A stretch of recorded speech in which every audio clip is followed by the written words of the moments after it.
So hello everyone, once again welcome back to PR kids education. So आज का अपना topic है electron transport system. तो electron transport system को हम लोग एकदम कंसेप्चुअली समझेंगे और ये होता कैसे है, कैसे ऑपरेट होता है, इसमें आपको आज के बाद कोई डाउट बचेगा नहीं, ठीक है ना। तो एकदम आराम से समझते चलो। देखो बेसिकली ईटीएस का मतलब क्या होता है, ठीक है। जो आप अभी तक आपने पढ़ा रेस्पिरेशन में, उसमें हमने क्या किया था, NADH2s और FADH2s बनाए थे, FADH2। तो इन NADH2 और FADH2 से हम लोग आगे चल के ATPs डिराइव करेंगे। जैसे एक NADH2 से हमें मिलेगा 3 ATP और एक FADH2 से हमें मिलेगा 2 ATPs। तो ये जो डेरिवेशन ऑफ एनर्जीज हो रहा है from this NADH2 and FADH2, इसी को हम लोग क्या कह देते हैं, इसी को हम लोग कह लेते हैं इलेक्ट्रॉन ट्रांसपोर्ट सिस्टम। तो ETS में क्या होगा, एक NADH2 आपको प्रोवाइड कराएगा 3 ATPs और एक FADH2 आपको प्रोवाइड कराएगा 2 ATPs। तो यही ATPs कैसे बनते हैं, इसी को हम लोग क्या कह देते हैं, ETS कह देते हैं, ठीक है, ETS कह देते हैं। ओके, अब मैं आपको थोड़ा सा बता दूं आगे बढ़ने से पहले कि हम लोग ETS में NADH2 को मैं कई बार NADH भी लिख सकता हूँ और FADH2 को मैं FADH से भी रिप्रेजेंट कर सकता हूँ, ठीक है। तो ऐसा नहीं है कि इसका और इसका मतलब अलग अलग है, आपके लिए इसका मतलब सेम ही होना चाहिए। NADH का मतलब NADH2 है, FADH का मतलब FADH2 है, ठीक है। तो इसी को हम लोग क्या कहते हैं, इलेक्ट्रॉन ट्रांसपोर्ट सिस्टम। तो इसका बेसिकली कंसेप्ट क्या होता है, देखो पहले मैं आपको कंसेप्ट बताता हूँ। देखो कंसेप्ट समझो, कंसेप्ट देखो, हमने पहले ग्लाइकोलिसिस पढ़ा था, याद है आपको। ग्लाइकोलिसिस में हमने क्या किया था, ग्लूकोज का कन्वर्जन पायरुवेट के अंदर किया था, ग्लूकोज का कन्वर्जन पायरुवेट के अंदर किया था। हमने क्या किया था, यहाँ पर क्या किया था, ऑक्सीडेशन किया था। अगर आपको याद होगा कि जो आपकी ग्लाइकोलिसिस थी, इसको हमने क्या कहा था, it is the oxidation, it is basically A partial oxidation of glucose, oxidation partial of glucose. अगर मैं आपको केमिस्ट्री में लेके जाऊँ तो ऑक्सीडेशन का मतलब क्या होता है, याद करो। ऑक्सीडेशन का मतलब होता है रिमूवल ऑफ इलेक्ट्रॉन। तो ऑक्सीडेशन का बेसिक मतलब क्या है, रिमूवल ऑफ इलेक्ट्रॉन। यानी कि ग्लाइकोलिसिस में हम क्या रहे हैं, हम लोग कर रहे हैं रिमूवल ऑफ इलेक्ट्रॉन। तो हम लोग क्या कर रहे हैं, ग्लूकोज से इलेक्ट्रॉन को रिमूव कर रहे हैं और ये हम लोग प्रोवाइड कर रहे हैं NAD को, NAD पॉजिटिव को, और आगे चल के ये कन्वर्ट हो रहा है NADH के अंदर। NADH टू NADH आपके लिए एक ही बात है, ठीक है। तो NADH के अंदर कन्वर्ट हो रहा है। तो बेसिकली हमने ग्लाइकोलिसिस में क्या है, ग्लूकोज के अंदर का इलेक्ट्रॉन निकाल के हमने NAD को दिया है, तो वो NADH में कन्वर्ट हुआ है। सो बेसिकली जो आपका जो NADH है, जो आपका NADH है, इसके पास क्या है, इलेक्ट्रॉन प्रेजेंट है। ये कंसेप्ट समझ में आ गया क्या। जो आपका NADH है, इसके पास क्या प्रेजेंट है, इसके पास इलेक्ट्रॉन का प्रेजेंस आपको देखने को मिल रहा है। तो ये अगर आपको कंसेप्ट समझ गया तो आगे का बहुत आसान होगा।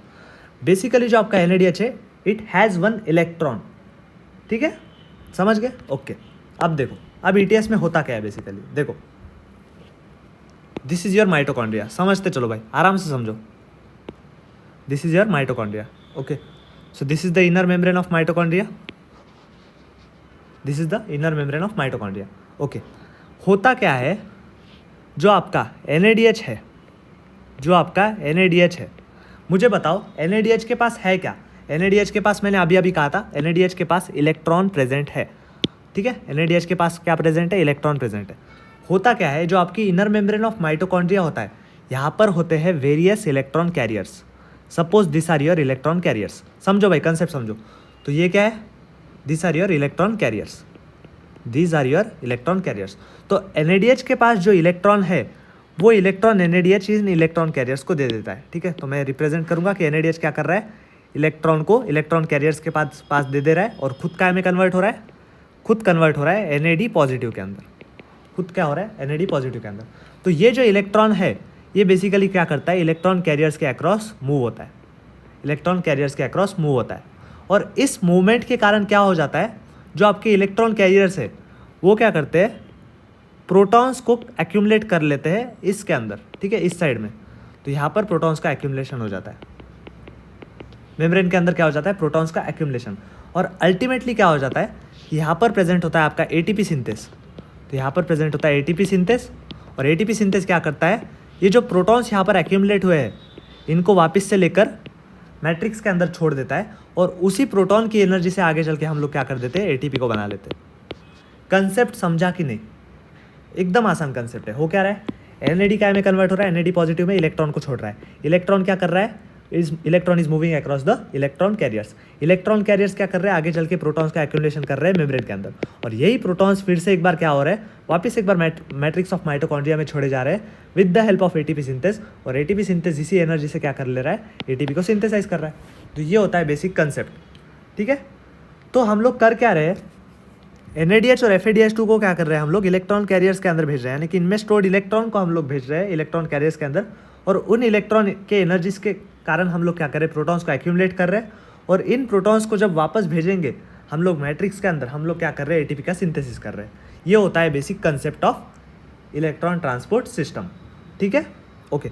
और फाइनली क्या होता है, जो आपका इलेक्ट्रॉन होता है ना, जो इलेक्ट्रॉन कैरियर्स के अक्रॉस मूव हो रहा है, ये इलेक्ट्रॉन आप किसको दे देते हो, ये आपको O2 को दे दोगे, और O2 आगे चल के आपको क्या दे देगा, पानी का मॉलिक्यूल बना के दे देगा, यानी कि इलेक्ट्रॉन अल्टीमेटली ऑक्सीजन के साथ मीटअप हो रहा है और आपको पानी का मॉलिक्यूल मिल रहा है। तो ये होता है बेसिक कंसेप्ट, ओके। तो अब ETS को हम लोग अच्छे से समझने की शुरुआत करते हैं, ठीक है, समझो, देखो बहुत अच्छे से समझो, ठीक है। देखो कॉम्प्लेक्सेस समझो अब तुम, जो इलेक्ट्रॉन कैरियर्स होते हैं ना, जो हमने इलेक्ट्रॉन कैरियर्स पढ़े, ये सब इकट्ठा होके क्या बना देते हैं, कुछ कॉम्प्लेक्सेस बना देते हैं, ठीक है। ये सब लोग इकट्ठा होके क्या बनाएंगे, कॉम्प्लेक्सेस बनाएंगे। देखो एक बार आराम से समझो, अब पूरी प्रोसेस समझो। मैं अच्छा पेज ले लूँ क्या, ब्लैंक पेज ले लेते, ठीक है, अच्छी डायग्राम आएगी, ओके। तो देखो अब आराम से समझते चलो, ठीक है। उसी का मैं थोड़ा सा बड़ा डायग्राम बनाने की कोशिश कर रहा हूँ।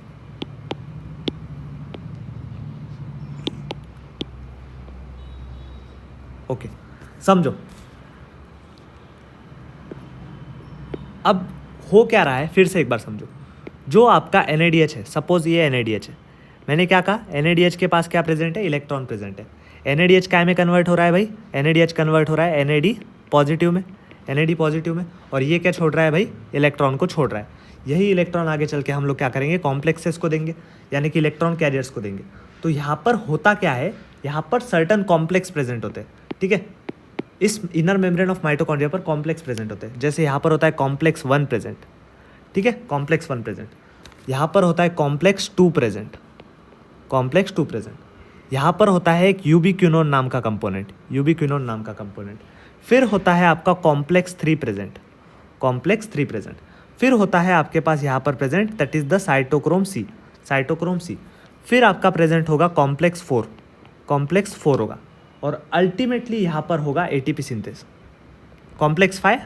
तो दिस इज योर कॉम्प्लेक्स 5, यहाँ पर होता है कॉम्प्लेक्स 5। तो ये इस तरीके से इनर मेम्ब्रेन ऑफ माइटोकॉन्ड्रिया पर इलेक्ट्रॉन ट्रांसपोर्ट्स, इलेक्ट्रॉन कैरियर्स यहाँ पर प्रेजेंट होते हैं इन the form of complex.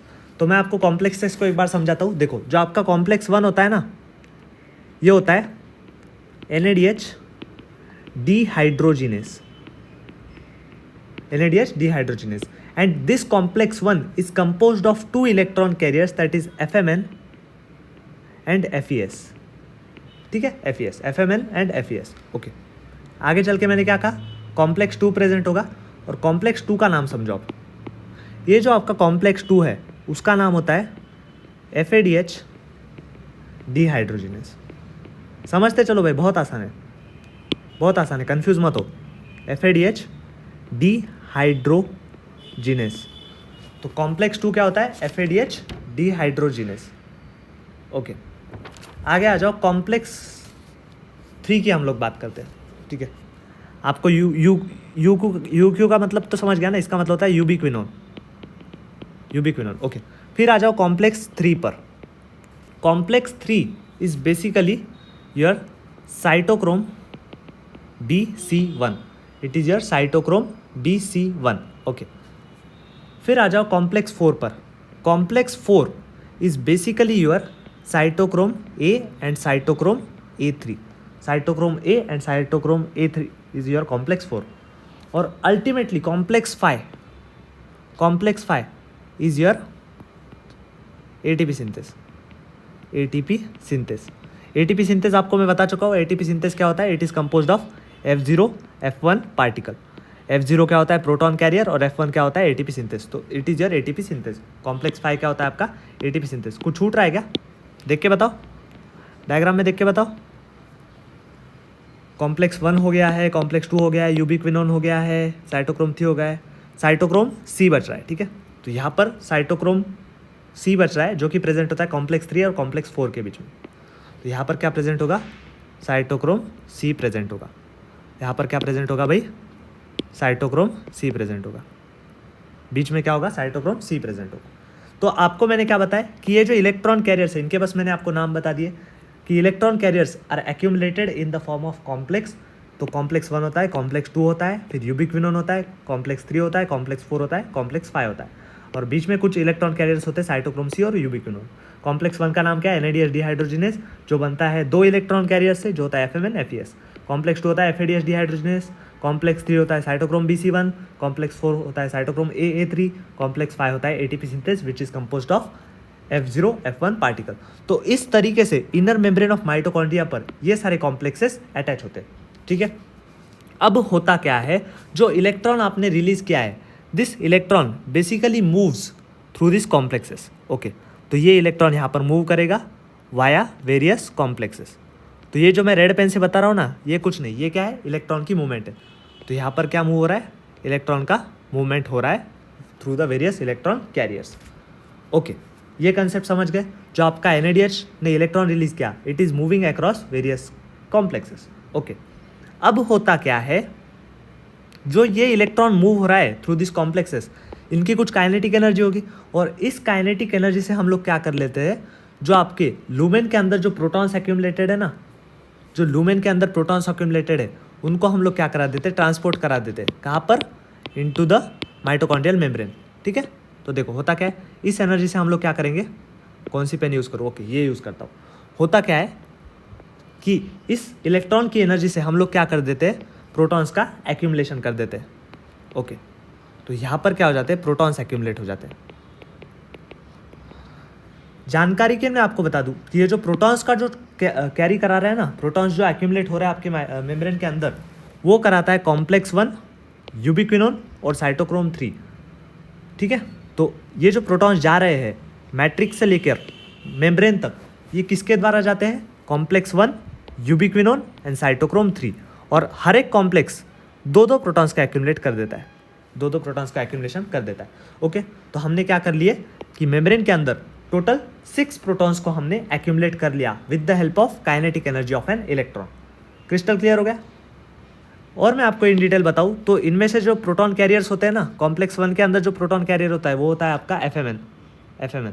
So FMN is your proton carrier, ubiquinone is your proton carrier, and cytochrome 3 वो भी आपका क्या है, प्रोटॉन कैरियर है, ठीक है। साइटोक्रोम 3 यानी कि ये भी आपका क्या है, प्रोटॉन कैरियर है। तो हमने क्या कर लिया, बेसिकली मेम्ब्रेन के अंदर 6 प्रोटॉन्स का एक्यूमुलेशन कर लिया। अब होगा क्या अल्टीमेटली, समझो आगे समझो। अब कॉम्प्लेक्स 5 मैंने आपको बताया था, याद है आपको, कॉम्प्लेक्स 5 क्या होता है, it is the ATP synthase. भूल गए क्या? तो यहाँ पर मैं ATP सिंथेस डायरेक्टली बना देता हूँ आपके लिए। तो ATP सिंथेस में क्या होता है, F0 F1 पार्टिकल। तो होगा क्या, ये जो आपके प्रोटॉन्स एक्यूमुलेटेड है, ये क्या करेंगे, इस ATP सिंथेस के द्वारा पास होंगे। तो मुझे बताओ, यहाँ पर 6 प्रोटॉन्स पास होंगे थ्रू ATP सिंथेस, 6 प्रोटॉन्स पास होंगे थ्रू ATP सिंथेस।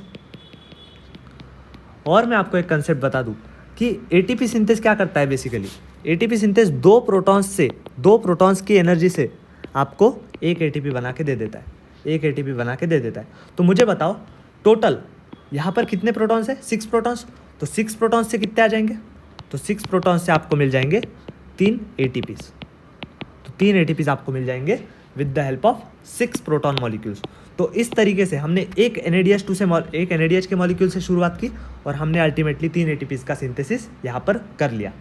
तो ये होता है बेसिकली कंसेप्ट ऑफ ETS, ठीक है। और एक मैं आपको बात बता दूँ कि जो आपका इलेक्ट्रॉन होता है, ये जो इलेक्ट्रॉन हमने यहाँ पर रिलीज़ किया था ना, ये जो इलेक्ट्रॉन है ये अल्टीमेटली मिलता है पानी को। ओके, तो ये कंसेप्ट समझो एक बार।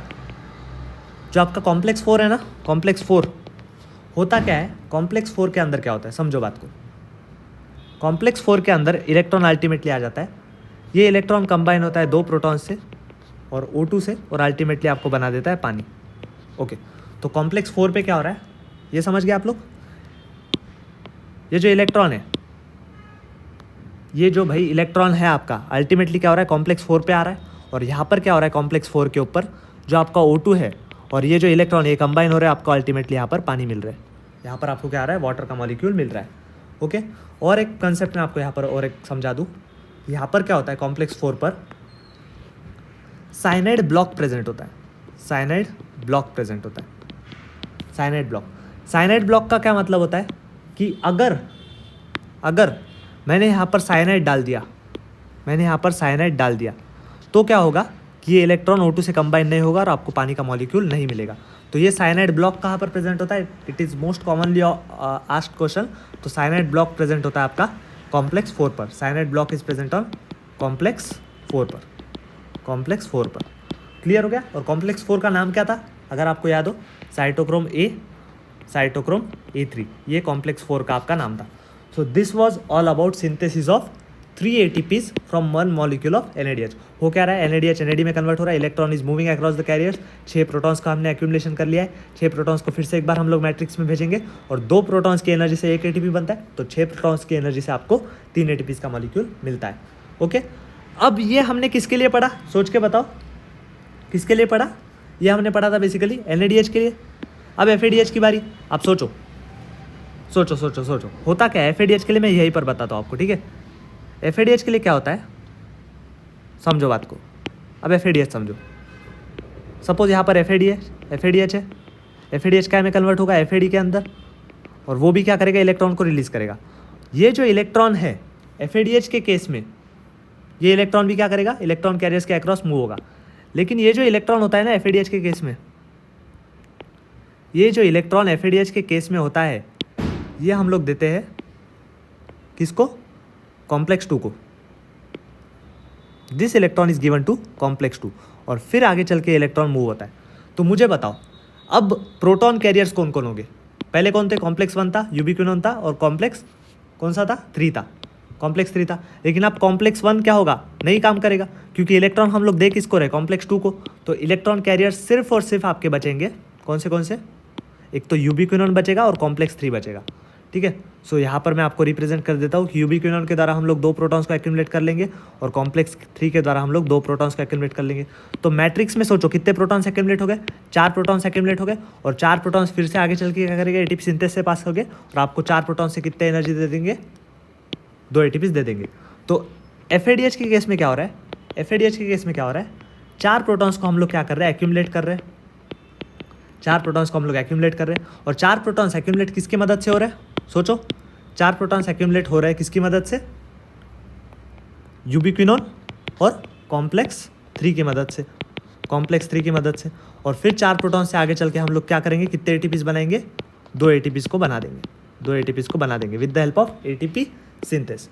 तो फिर से एक बार वही बात आ गई कि हमने अल्टीमेटली किया क्या है, एक NADH2 के मॉलिक्यूल से हमने क्या किया है, 3 ATPs बनाए, और एक FADH2 की मदद से हमने क्या किया, 2 ATP का सिंथेसिस यहाँ पर कर लिया है। और साइनाइड ब्लॉक एक इंपॉर्टेंट कंसेप्ट था। साइनाइड ब्लॉक आप लोग क्या याद रखोगे कि ये कॉम्प्लेक्स 4 पर प्रेजेंट होता है। ओके, तो ये आपको करना क्या है, सारे कॉम्प्लेक्सेस के नाम याद करने हैं, इनका सीक्वेंस एक बार याद कर लेना है, और एक बार आपको कंसेप्ट समझ में आ जाने को ना। अगर आपको कंसेप्ट समझ में आ गई है तो एकदम आसानी से ये लोग हो जाएगा। और एक मैं आपको बात बता दूँ, साइनाइड ब्लॉक, मुझे बताओ साइनाइड ब्लॉक कहाँ पर प्रेजेंट था, कॉम्प्लेक्स 4 में प्रेजेंट था, कॉम्प्लेक्स 4 में प्रेजेंट था, ठीक है। लेकिन आपको याद रखना है कि जो प्लांट्स होते हैं, हम लोग किसके लिए पढ़ रहे हैं, रेस्पिरेशन में, मोस्टली प्लांट्स के लिए। तो प्लांट्स के लिए आपको याद रखना है, प्लांट्स है और cyanide resistant pathway, cyanide resistant pathway ये प्लांट्स में होता है। यानी कि जो एनिमल्स वगैरह में जो ETS होगा ना, उसमें साइनाइड का रेजिस्टेंट पाथवे नहीं होगा, तो इसके कारण हम लोगों के लिए साइनाइड ब्लॉक होगा। लेकिन प्लांट्स के अंदर क्या है, साइनाइड रेजिस्टेंट पाथवे, तो उनके अंदर साइनाइड का ब्लॉक नहीं होगा। So this was all about electron transport system, और हमने ETS से अल्टीमेटली कैसे एनर्जी का सिंथेसिस कर लिया है, ये हमने पूरी अच्छी तरह से यहाँ पर समझ लिया है। तो ETS हमने अच्छे से देख लिया है। आई होप ETS आपका क्रिस्टल क्लियर हो गया है, ठीक है। सो इसके अगले लेक्चर में हम लोग क्या करेंगे, हमारा mechanism of respiration, aerobic respiration पूरी तरह से समाप्त हो चुका है। हम लोग आगे चल के कुछ छोटे छोटे कंसेप्ट बचते इस चैप्टर में, उनको हम लोग कवर करेंगे in the next lecture. So thank you very much.